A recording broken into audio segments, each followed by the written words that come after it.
गुरुर्ब्रह्मा गुरुर्विष्णु गुरुर्देवो महेश्वरा गुरुर्साक्षात् परं ब्रह्म तस्मै श्री गुरुवे नमः। नीलाम्बुजश्यामलकोमलाङ्गं सीतासमारोपित्वामभागं पानो महासायकचारुचापं नमामि रामं रघुवंशनाथम्।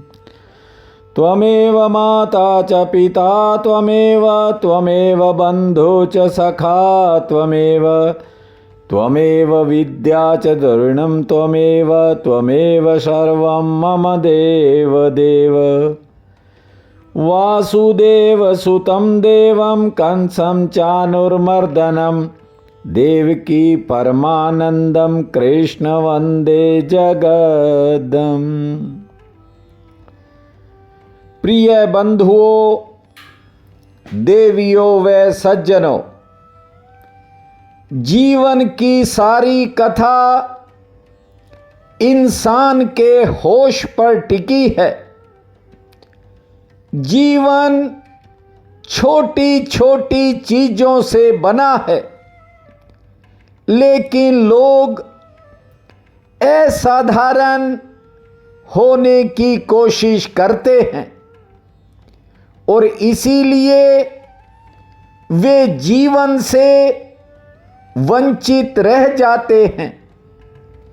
सुबह से शाम तक होने वाले कृत्यों को जाग कर करने की आदत बनाओ। इसे जतन कहते हैं।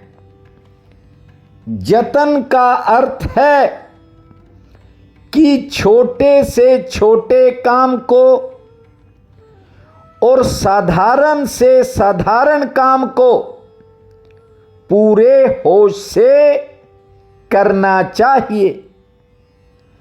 इंसान को पता ही नहीं वह कब स्नान करता है, कब भोजन करता है, कब पूजा करता है।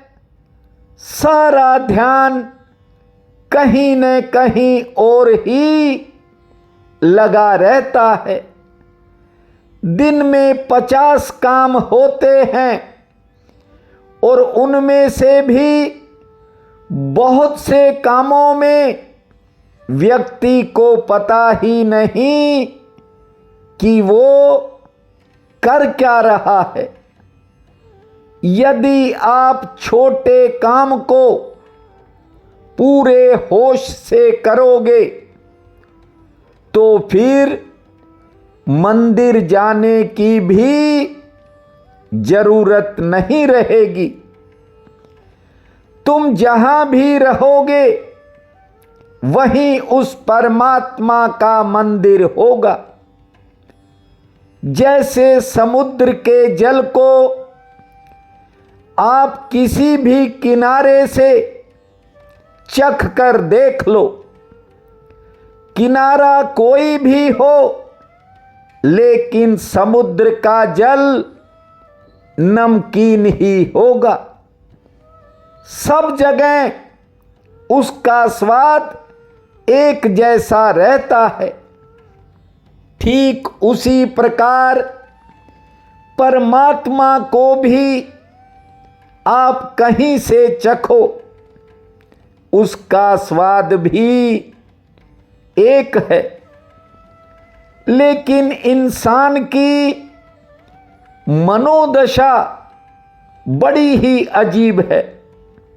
व्यक्ति जब एक काम से ऊब जाता है तो वह तत्क्षण दूसरे काम को चुन लेता है। श्रीमद् भागवत कथा कहती है, स्थिति बदलने से कभी कुछ नहीं बदलता और मनोदशा बदलने से सब कुछ बदल जाता है। अपने प्रत्येक कर्तव्य को पूरे होश से करना, यही भजन की फाउंडेशन है। यही सत्संग की नींव है। हर काम में संयम रखो, जल्दबाजी मत करो। जब तक व्यक्ति संयमी नहीं होगा तब तक वह भजन तो कर ही नहीं सकेगा। जैसे मान लो दही बिलोना है तो नीचे बर्तन चाहिए। बिना बर्तन के दही को रखोगे कहां और उसे मथोगे कैसे? उसी प्रकार भजन के नीचे संयम होगा तो भजन में मन लगेगा। फॉर्मेलिटी नहीं, ठाकुर के दर्शन करने हैं तो संयम से भजन किया करो। ये जो इंद्रियां हैं ये छोटी छोटी खिड़कियां हैं जिनसे हमने ब्रह्म को देखा है। इसलिए लोगों को संसार बड़ा और ब्रह्म छोटा दिखाई पड़ता है।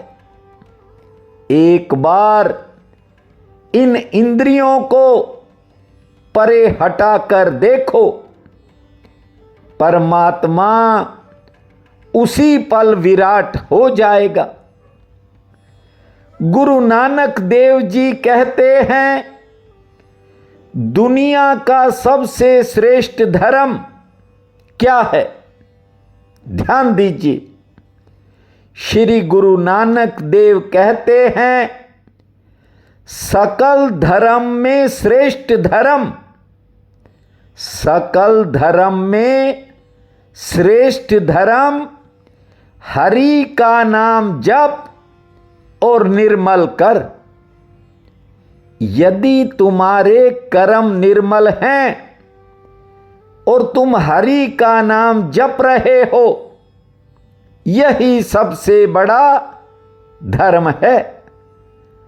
तुलसीदास जी भी कहते हैं कि प्रीति राम से हो, अपने इष्ट देवता से हो और आचरण में कोई गड़बड़ न हो, बस तुम्हें राम की प्राप्ति हो ही जाएगी।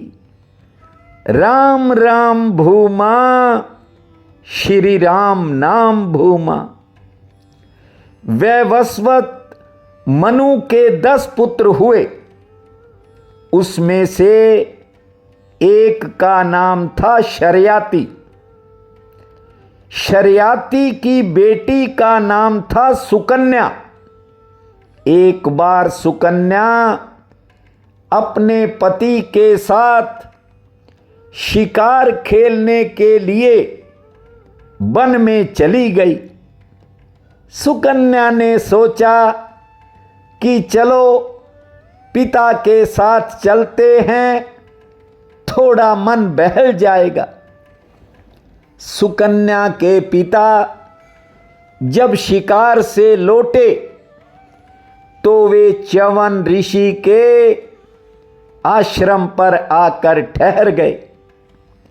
ध्यान से सुनना, उस समय च्यवन ऋषि ध्यान में थे और इतने गहरे ध्यान में थे कि कई वर्ष ही बीत चुके थे। वे समाधि से उठे ही नहीं थे और कीड़ियों ने उनके पूरे शरीर पर मिट्टी चढ़ा दी थी। दीमक अर्थात बलवी कीड़ियों ने सिर तक चढ़ा दी। ये सुनकर और पढ़कर बड़ी हैरानी होती है कि लोग ध्यान की कितनी गहराई में चले जाते थे। देखिए, ये स्थिति ऐसी होती है